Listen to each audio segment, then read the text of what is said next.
Demain à Montpellier s'ouvre le procès des 3 meurtriers de Jacques Roseau, abattus dans cette ville en 1993, au mois de mars. Jacques Roseau était le porte-parole du Recours, une organisation de défense des rapatriés d'Algérie.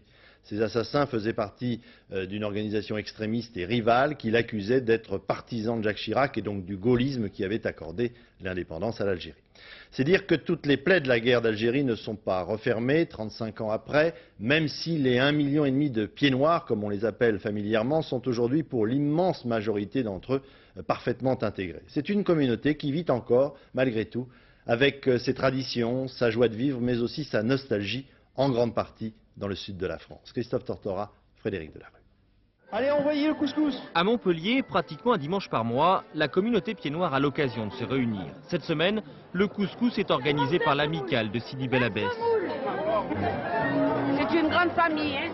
Les anciens d'Alger, d'Oran ou de Constantine sont évidemment les bienvenus. 35 ans après avoir quitté l'Algérie, la nostalgie est encore très présente. On est entre nous, entre pieds noirs, et c'est formidable. On a l'ambiance, on retrouve l'ambiance qu'on avait chez nous. De l'ambiance, il y en a ces après-midi-là. Certains des 300 convives viennent de tout le midi de la France pour passer cette journée en famille, comme ils le disent. On a besoin de retrouver ses racines, sa façon de parler, de vivre, la joie, la gaieté, quoi. On retrouve des amis, on retrouve un peu notre chaleur pieds noirs et l'atmosphère un petit peu de chez nous. L'atmosphère du pays manque terriblement à Yvan Monticelli et à Gérard Pichetto, 2 agriculteurs. L'un était de Misserguine, l'autre de Médéa. En 1962, ils se sont réinstallés dans le Gard. Yvan Monticelli donnerait tout ce qu'il a pour revoir sa terre natale. Mon grand-père est né là-bas, mon père est né là-bas, moi je suis né là-bas, mes enfants sont nés là-bas, dans la même maison pratiquement, dans le même village. Et je ne peux pas retourner le voir, ça. Amener mes petits-enfants qui eux sont nés ici, leur dire voilà, papy est né là, tout ça, etc.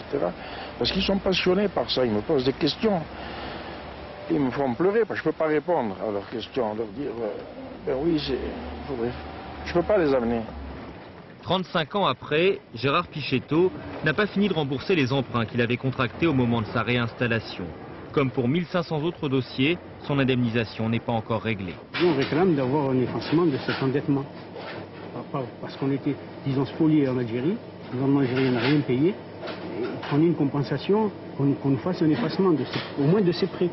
Gilbert Roseau a pris à Montpellier la suite de son cousin Jacques Roseau, l'ancien porte-parole du Recours, assassiné en mars 1993.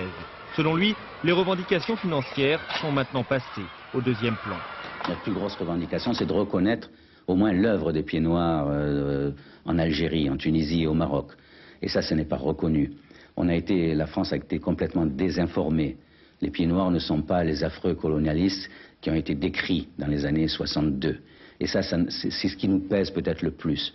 Gilbert sera présent demain à l'ouverture du procès des assassins présumés de son cousin Jacques. 3 pieds noirs extrémistes qui n'ont pas réalisé qu'en 1993, la guerre d'Algérie était finie.